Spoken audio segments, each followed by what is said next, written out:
The Blight is over. You could go back to Lothering. That wasn't home for me. It was just where the Horde pressed us. It wasn't the first village I saw fall. But you don't get used to people losing everything.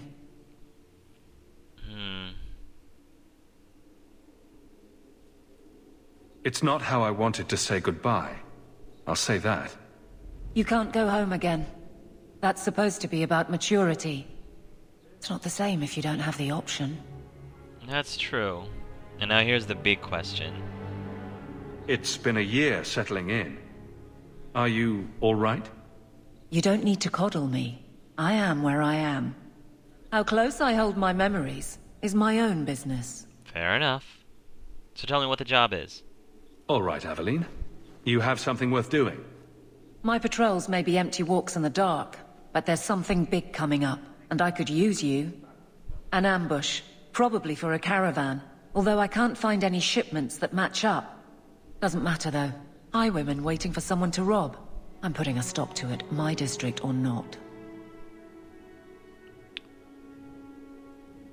You have a name, or anything else to go on? Not important. If we show up and they attack, they're bad. Simple as that. I'll wager it's smugglers, though. Like I said, seems like an obvious trap for a caravan. Smugglers. Aveline, you know I've been working for smugglers for the last year, right? Right? You've been nosing around outside your commission. I have contacts, and they're complaining about a lack of meat. Thugs and such. Someone is hiring. And one or two were told to prepare for travelers.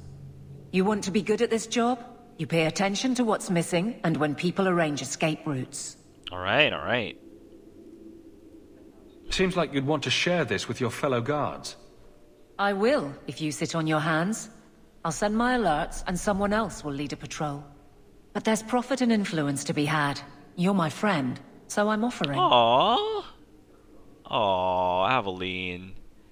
Even with your hard, you know, stoic exterior, well, not stoic, but you know what I mean. You definitely have a soft side as well.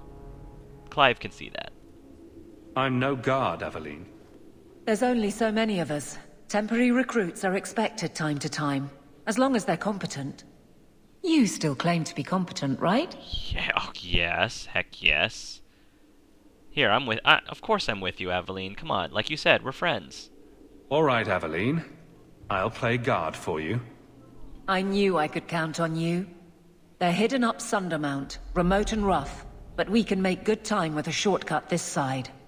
And no, you can't run off and do it without me. I trust you, but I have to be there. Fair enough. You're acting on behalf of the guard. No pressure there. Great. Alright. Aveline needs to level. Okay, Aveline. Yeah, let's get your sword and board powers up. Perception. The warrior maintains constant awareness of the battlefield, so as the warrior has a shield equipped, enemies receive no bonus for attacking from behind. Which is good. Aveline is more of a defensive character than an offensive character, so I'm going to increase her constitution more than her strength. Okay. At least that's how I'm building her. Oh. Sorry. Didn't realize you guys were busy praying. Chest. Simple. Hey! Varric, do you wanna unlock a locked chest in the guard's keep? Of course. Basic. No problem. Right in front of Aveline. Lovely. Very lovely. Okay. Door? Study of the Fifth Blight, Volume 1. Yeah, this tells a story, I think, of Angelus's, you know, time with the Blight. We already know that story. Kirkwall City Guard. I do want to kind of learn more about our other main characters here. If it's family you protect, doesn't matter who it is, blood or not. Oh, I like that quote. I don't remember Aveline saying that. Aveline was born in Orlais, but she never knew the country. Her father, Benoit Duloc, I don't know if that's how you pronounce it, was a chevalier, who lost his patron to the game of intrigue. He fled to Ferelden while Aveline was an infant, and though his holdings were meager, he was determined she would have the life he had lost. She would become a knight, no matter the cost. He eventually sold everything to sponsor Aveline into King Caelin's service.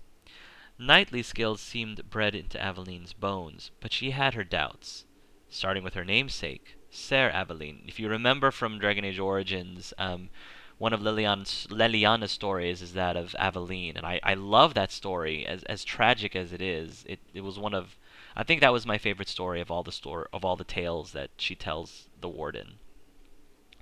The first female knight of Orlais was orphaned, mocked for her looks, and murdered when she dared stand with men in a tournament. Her glory lies in tragedy, but the living Aveline doesn't revere sacrifice. A principled death is still a death. Interesting. Her father was proud of her, but she would never be the knight he wished for. Aveline married Wesley Valen while serving in the Ferelden army. They were kindred spirits, determined guardians. His death during the Blight scarred her, not just his loss, but that she failed to protect him. Aveline is healed in the past year, but she has yet to forgive herself. Accordingly, she is fiercely protective of Hawke and Clive. They share a bond in loss. That's exactly what I said. A connection she cherishes but will not allow to be repeated. I want to talk about Bethany. Clive's younger sister Bethany died during the family's flight from Lothering, leaving Clive and Bethany's twin brother Carver as the only surviving children, which is exactly why Clive is trying to patch things up with Carver. Like Clive, Bethany was an apostate mage in hiding from the Circle since childhood. Protecting Clive and Bethany from the Templars became the defining fact of the family's life, forcing them to move frequently and live well below their means in small hamlets like Lothering. Bethany was close to her eldest sibling and idolized and envied the way Clive embraced magic, but she could never give up her resentment of being different and fear of what their future would hold. 100 ways to run, and we choose backward. Whatever you say, but chasing an old name isn't really starting over. Strong and strapping. Yeah, strong and strapping indeed. I hate you, BioWare. Why did you have to do this to us? Carver is a skilled warrior set on proving himself, although it's not always clear who he's trying to impress. The son and sibling of mages, he grew up surrounded by magic he couldn't truly understand, and he feels like something was expected that he could never deliver. Aww. He cares deeply for his family, but sometimes feels like the stupidest person in the room. Oh, Carver! There are a lot of people out there who are not major Carver fans, who they just don't like him at all, and I understand why. He can be a total jerk sometimes. But, I understand all too well because I'm an older brother, and I have seen, and I try really hard, as we were growing up, not to perpetuate it. But my little brother, I think, lived in my shadow a lot because I was very involved in school. I got straight A's. I was president of my class, and involved in all these things. And he was also very intelligent, but a lot of people, especially in elementary school, teachers especially, kept comparing him to me, and I did not know this until later. And I think he felt a little resentment towards me because of that, even though he might not necessarily say it. And I feel bad. And so when I see Carver here in this game, I see my own brother. And that's kind of why I guess I am a lot more sympathetic towards Carver's character, because it hits very close to home with me and my relationship with my brother. I have to say, though, that my brother and I are really close now. But we had some tough spots. Back in the day. So, hopefully Clive will be able to, like I said, will be able to repair their relationship a bit. So, sorry about that. Carver foundered in Lothering. He blamed his lack of direction of not wanting to draw attention to his family of apostates at home. After his father died, he started down a military path. However, the blight and rout at Ostagar ended his career almost before it could start. While he knows that swift flight was the only reasonable course in the face of the Darkspawn advance, he would rather have stood and fought. Doomed though the effort was, facing the Horde had purpose, something Carver had been searching for. Oh, Carver, it's okay. I'll help you find your purpose. The hero of Ferelden. The hero of Ferelden grew up in Denerim's impoverished elven alienage. He did? Oh. Oh. Wait a minute. That's right. This is talking about Angelus. Oh, right. A bitter clash with a Denerim noble during the hero's wedding resulted... Yeah, this is all Angelus. I kind of want to read what this entry says. Resulted in the hero facing arrest by the city guards. The Grey Warden commander Duncan recruited the hero, saving him from a certain death sentence. The hero fought and killed the Archdemon and lived to tell the tale. With the Archdemon gone, the Darkspawn ranks broke, and the Horde was easily routed. After ending the Blight, the hero Ferelden took up the mantle of Warden Commander and began the task of rebuilding the Order in Ferelden. Cool. Let's talk about Clive Hawke. The son of Malcolm Hawke and Leandra Amell, Clive has lived in many places throughout Ferelden.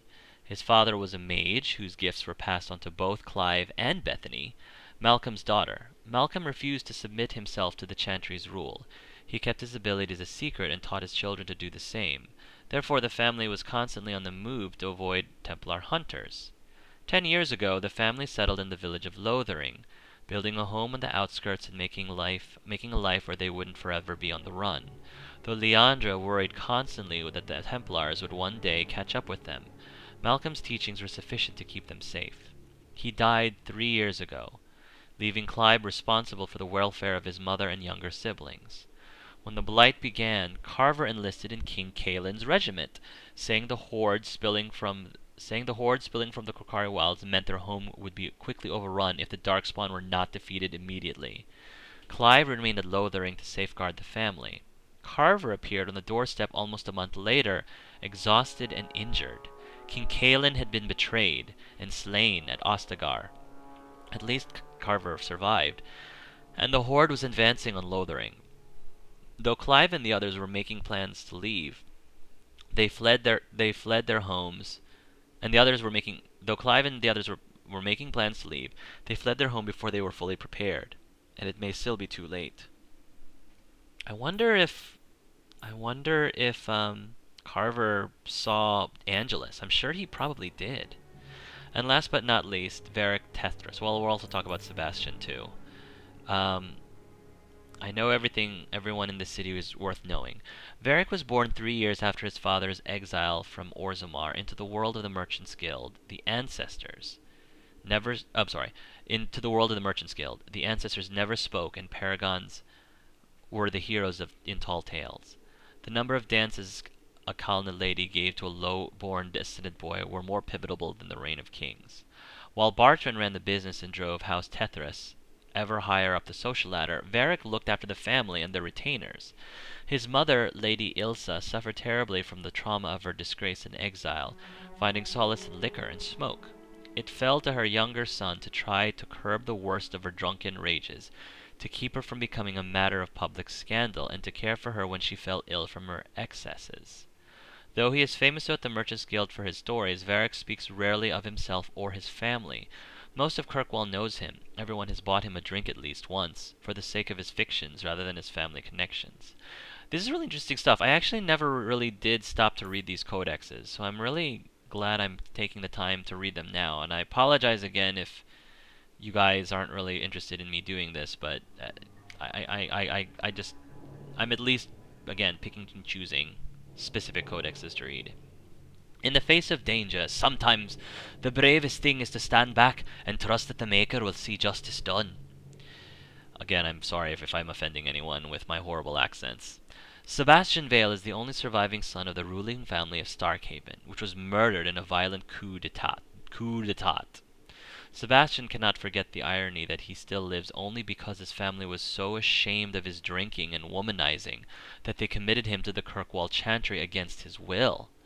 After initially rejecting a priest's lifestyle, Sebastian was more surprised than anyone when he realized that his show of faith had turned real. Since then, his belief in the Maker and his plan for Thedas have been unshakable.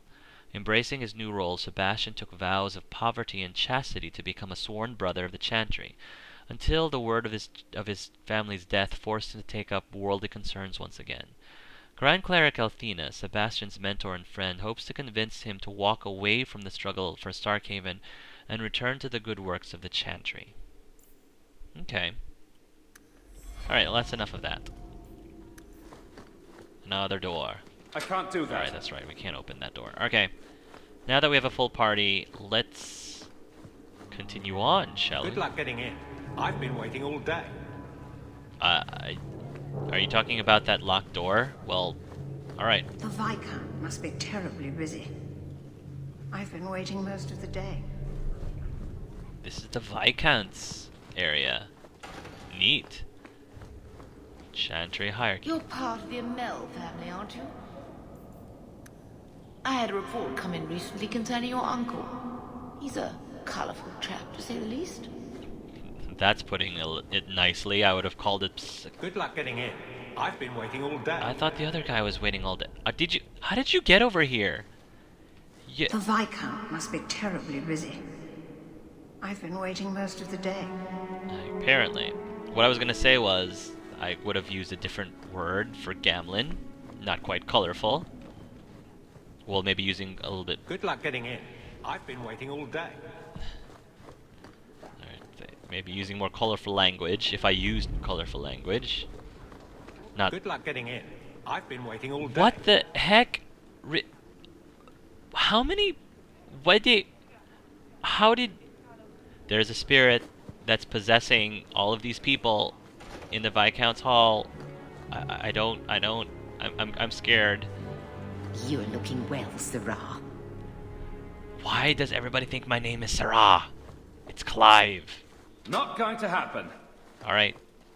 The office of the Viscount is not open to the public, especially recent arrivals not actually part of the public.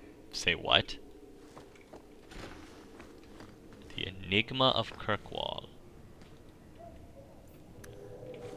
And a chest. Oh, a bottle of Scar 534 Exalted. A rare collaboration between human and elven vintners. The result is a taste that has been called appropriately tense. Occasionally requested in the Lowtown Bazaar, although elves rarely do so openly. And a standard chest. I don't know if Eric can open this yet. That's not really my thing. Yeah, we're gonna have to wait to increase your cunning a bit more, Varric. Okay. Fair enough. I think... Good luck getting in. I know. You and your other doppelganger said the same thing. Good day, Sarah. I give up. I give up, folks. Hierarchy of the Circle. Okay. Let's keep going. I think we're still working on Hightown. Alright. A Ferelden in the guard. What will they think of next? You have a problem with that? Me? My family's not native either. I'm just surprised. A lot of old prejudice in the guard.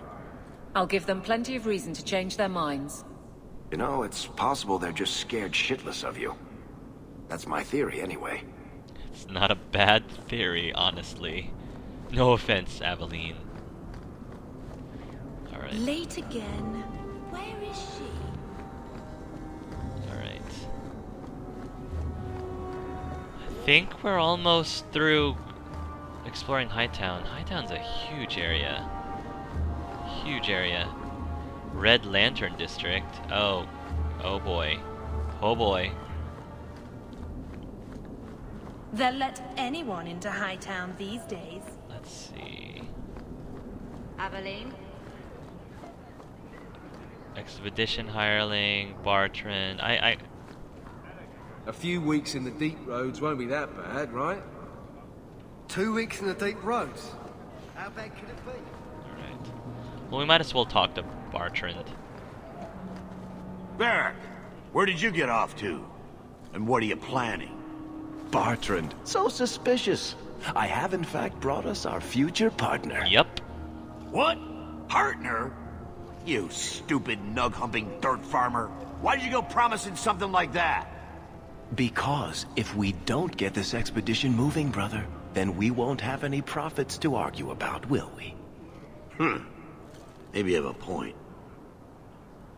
There's so much love here. It's very comforting. What I'd love is the coin to back up my brother's confidence. How about it, human? That seems like a lot for an expedition. We're going lower into the deep roads than anyone's ever dared. Who knows what we'll find down there? Well, that means food and equipment and hirelings. None of that comes bloody cheap. Are we talking a full share here, or what? If you have the coin, sure. You'll get a full share. Fine, give me some time. I'm still figuring that part out. And how about you tell me when that happens? Until then, you're not much of a partner. Relax, Bartrand. Have I ever let you down? You don't want me to answer that. Alright, I definitely favor Varric over Bartrand between the two Tethras brothers. Oh my gosh, look you guys! Look! It's Bodan and Sandal! Bodan— I want to talk to Sandal first. Don't mind him, monsieur. Sandal's never been one for conversation. Oh my gosh, Sandal, what did Bioware do to you? You look so much more creepy and less adorable from poor Sandal. What did they do to you? Oh no. Bodan Feddick, purveyor of goods both common and rare, at your service. And this is my son, Sandal, who is as brilliant an enchanter as you'll ever find. Say hello to the nice human, Sandal. Hello. Oh. We shall be accompanying your expedition and providing the needed supplies. It's all quite exciting, isn't it? Now I have to remember, Clive's never met either of these guys before, so yeah, I have to make sure I roleplay him accordingly. The thought of adventure does make me giddy. A kindred soul, surely. But I digress. Do you wish to peruse my wares, or perhaps make use of Sandal's unique talents? Enchantment? Just so. I thought all enchanters were mages. Not at all. The fabled dwarven resistance to magic has allowed enchantment of crafts for countless ages. Granted, most dwarven smiths must work for many, many years to learn the skill, but my boy is a natural, a savant beyond compare. Is he scratching his... Oh, Sandal. I like enchantment. Oh, gosh. And he enjoys his work. What more could one ask? You two don't seem the sort to hire onto this expedition. My son and I have never played it safe. Never captured a tried and true roads. In fact, we have just returned from adventures while accompanying the hero of Ferelden, What? legendary Grey Warden and vanquisher of the Blood. Wait a minute. You guys, you know the hero of Ferelden? You know Angelus? Really? So you helped to defeat the Blight? In our small way, perhaps. We did not fight at the Grey Warden's side, of course. The hero of Ferelden is a fine man. After all his accomplishments, may he find even greater success. But surely my past is hardly of interest to the likes of you. I think Clive has great respect for Angelus. Because, I mean, Angelus was the hero of Ferelden, and he also happened to be gay. I mean, that's pretty cool, I think, in Clive's book, that such a positive role model and hero of the Ferelden also happens to be gay, and I think Clive definitely might have. I think Clive definitely might even idolize Clive a little bit. Maybe even developing, a small crush on him too, which seems kind of wrong and incestuous. Considering how I've played as both, but yeah, you know what I mean. Alright, anyway, what were we saying? Let's check out this enchanting that I'm curious about this enchanting that your son, I think Clive thinks that's his son, does? Let's see what your son can do. Right. Enchantment! Yay! We don't have any runes, so we can't do any enchantments. Sorry, Sandal. But let's take a look at your stuff. What do you need, my good friend? Let's see what you have. By all means, feel free to peruse my wares whenever you wish. Sure. Podan's goods. Okay. Ah, health potions. We'll probably need to get those later. It's enchantment apparatus. Okay. Right, well, we don't have any runes, so we can't do anything with that at the moment. Aveline? What? Somebody say Aveline's name? Who said that? I don't know. Alright, we're almost done. I think this is the only area that we haven't explored, I think. Maybe. Have we already gone here? Maybe. I should take a trip to the country. Oh, the red light district. That's right. That's right. Huh. Head staff. I'll take that. The blooming rose. That leaves the area. Avert your eyes, Ferelden dog. Hey! Who are you calling a Ferelden dog? Oh. Hey there, boy. Okay. Keep moving. I'd rather not be mistaken for a client of the Rose, thank you. No offense, Aveline, but I don't think anyone will. Sorry. Sorry, Aveline. I kid. And here we are in the brothel. My day is complete. Let's not stay here for long. I don't know. Madame Lucine runs the place for Harlan. Or with him. Or on him. It's a coterie thing. Alright, the rule of left, folks, because I'm left-handed. As many of you know by now. Hello. Okay, this isn't shady at all. Right. Right. Okay. Oh, wow. There's a lot of people. Okay. We'll go into that center room later. I just want to go around the outer edges first. I'll get your order in a minute. Okay. I'll have one blonde and one redhead. Sounds good? Let's see. Mom says I don't have to listen to you because she makes triple what you do. Let's see. Oh. Design rune. Rune of lightning. Blah blah. Okay. Got a burl. Cracked wooden shield. Stamina drought. Alright. Good gosh. Okay. And now we get to this giant room. Ferelden, are you? We are not a charitable organisation, Sirrah. Goodness gracious. If you cannot pay, you will have to take your lonely self elsewhere. Is that clear? 2 sovereigns for premium service, 1 sovereign for standard service. 50 silver and someone may touch you. Briefly. I'm not interested. Of course you aren't. Poverty had nothing to do with your decision, I'm sure. Excuse me. Oh. On that note, guys, I think this is a good place for us to stop. Thank you again for joining me on this episode of Gay Let's Play Dragon Age 2. Until next time, folks, love yourselves and love each other.